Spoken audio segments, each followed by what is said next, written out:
Finding a job in today's market is tough. I mean, you got a ton of people applying for the same position as you, a rather unfortunate and decent exposure mark on your criminal record. Listen, alright, Alima stole my trousers at Painton Zoo, okay? And to be honest, many of us can't put down best insult in a YouTube comment section on our CV. Oh, God, what a shame. Almost like no one cares or listens to them. Anyway, what I am trying to say is that getting a job is hard. But maybe you're not thinking outside the box enough. As the entries on this list prove, if you want to get a job within the McMahon Mental Asylum, maybe don't start by actually applying and instead go and do something mad to catch Vince's eye. I'm Jules, this is WhatCulture.com, and these are 10 unusual ways to get hired by the WWE.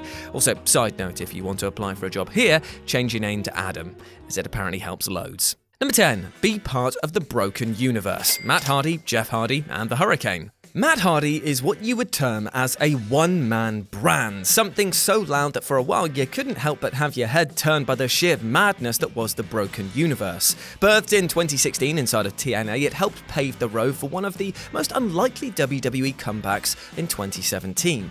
Brother Nero was key to Matt's initial recharacterization, as it was through a clash between the brothers that led to Matt's circuits being fried. As the feud went on, it began to dip further and further into absurdity, and soon the clash between siblings was nearly indistinguishable from a low-budget B-movie, complete with cameos from the likes of people like the Hurricane. The fans latched onto this oddity, and while some rallied against it, the gimmick grew and grew until tag titles, appearances in multiple promotions, and skit after skit saw them harpooned by Vince as another trophy for his wall. Number 9. Offset a lawsuit. British Bulldog. If you thought that the death of Owen Hart wouldn't be enough to cope with, the Hart family had to deal with another big blow when in August 1999, Davey Boy Smith made his choice to return to the WWE.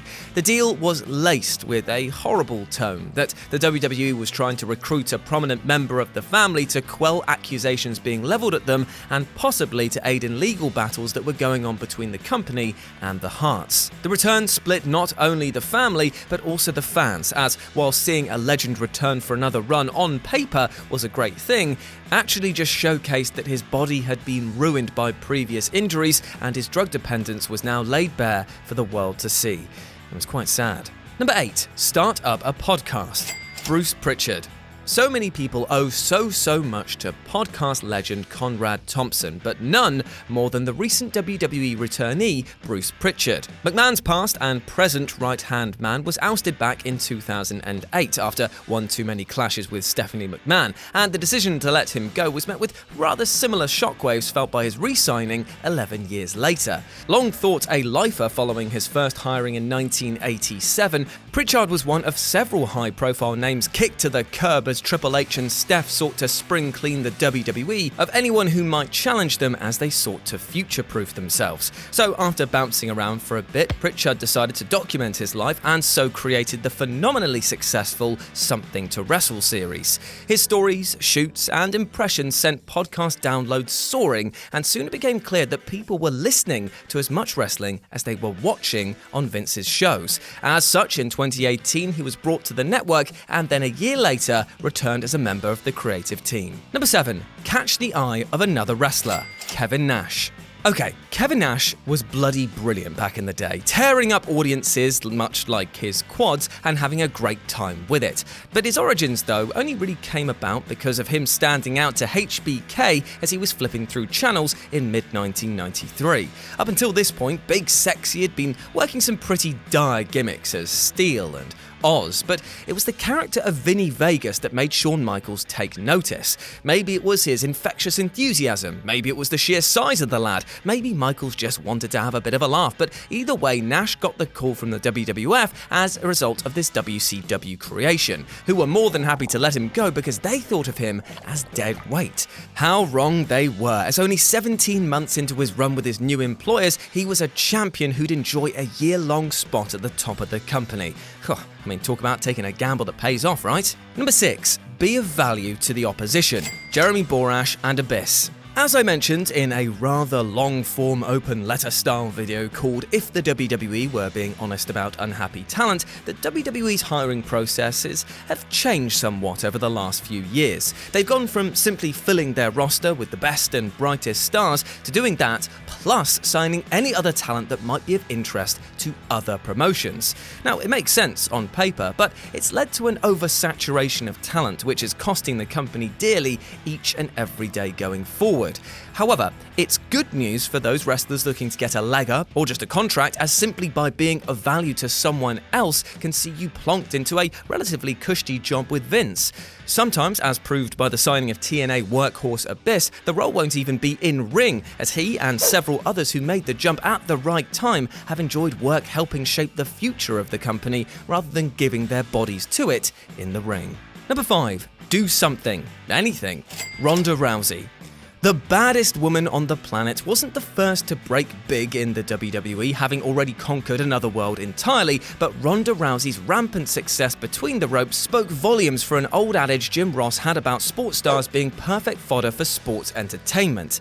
This thought has been proven with countless ex-footballers, several celebrities, and even numerous second-generation stars. Hell, even your mum caught Vince's attention for the amount of men that she can see off in one go, although he was less impressed by learning that she always ends up on her back. Anyway, these people got their foot in the door thanks to success elsewhere, and also, yes, that was my one per list. Truthfully, it's becoming a little embarrassing in 2019 just how good these supposed outsiders are once they've been broken in. Shayna Baszler made it onto television before her four-horsewoman friend Rousey, and whilst her aura has been protected by strong NXT booking, her obvious aptitude doesn't require the smoke and mirrors approach anyway. I mean, Brock Lesnar became 10 times the fearsome WWE fighter after shit got real for him in UFC, all whilst inbuilt sports entertainers floundered around him. It just goes to show that the Performance Center isn't the only place for talent to develop, as it can literally be from anywhere. Number 4. Be the right one-legged wrestler. Zach Gowen. Cancer survivor Zach Gowen was the talk of the industry in early 2003 after some NWA TNA appearances, as Tenacious Z drew interest and intrigue from the curious mainstream for the first time in years. And to be frank,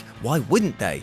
Wrestling with one leg was unique enough for outsiders to pop their heads in for a peek, but the fact that he was doing f***ing springboard moonsaults kept people keen as well. Plus, he was just 19 at the time, making him something of a prodigy. It was more than enough to capture John Laurinaitis' attention for a contract, but then Big Johnny contacted the wrong one-legged wrestler. Yes, that's right, they accidentally hired a man 20 years older than Zach, and only after being told by Zach himself did they rectify this error. His tenure with the company was a bit of a mixed bag, with his physicality being played against him rather than for him. And the less said about his interaction with Brock and those stares, the better, right? Well, I mean, still, at least he got a job, yeah? Number 3. Leave. Bobby Lashley. It took 10 years, but even Bobby Lashley was unable to stem the tide of woo pitched from him by Vince and his company, returning to a, well, at the time of writing, lackluster run.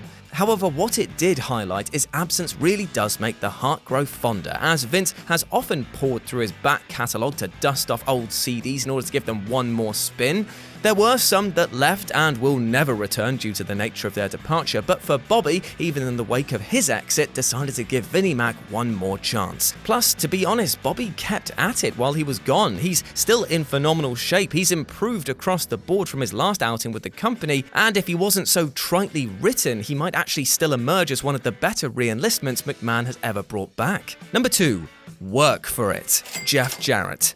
A special type of entry on a special type of case for a special type of wrestler here, because Jeff Jarrett's 2019 WWE return may yet still be the most remarkable story of the year. Scorned, spurned, and publicly shat on by Vince McMahon the man and Mr. McMahon the character during the WWE's purchase of WCW, Double J was so ostracized by the last big-name boss in the business that he had to actually try and become one just to earn a living.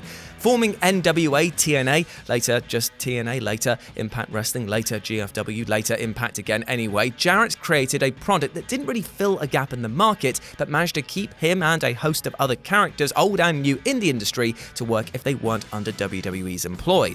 It also allowed Jarrett to book himself like the next coming of Steve Austin and The Rock combined. Not that the WWE weren't doing the same with Triple H, but thanks to his massive grind and equally sized ego, he caught the headlights of Vince once more and became enough of a draw to bring back into the fold. And number 1, get fired. Daniel Bryan. And the best way to get hired by the WWE? Well, it's to get fired. Back in 2010, Daniel Bryan couldn't have stood out more like a sore thumb, an indie darling with a pedigree that put most of the main roster to shame, yet stuck on the developmental side of things. You could tell he was itching to make a quick name for himself and prove to the world what he'd already shown them for many years, that he could wrestle bloody well. Yet, when he made the decision to strangle Justin Roberts with his own tie, he did make a name for himself indeed, but as someone that the WWE sponsor Mattel wanted gone. Yet Vince knew how important the American Dragon was, and so kept him off TV and waited until the time was right to bring him back. And what a return he got, going against his former allies and onwards into babyface history. So yeah, the next time that you feel like a promotion, why not go smash a lamp over your boss's head? Yes, they'll likely fire you, but if the WWE is anything to go by, you'll be back in a manager's position within the year. I'm kidding, of course. Don't do this. Never do this.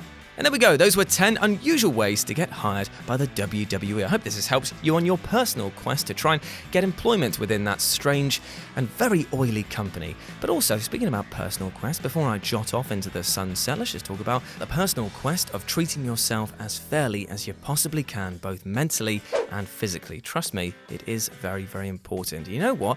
Cut yourself a break every once in a while. It's okay to take a step back from things if they're getting too hard. It is okay to ask for help, and it is definitely okay to not succeed the first time you try something new.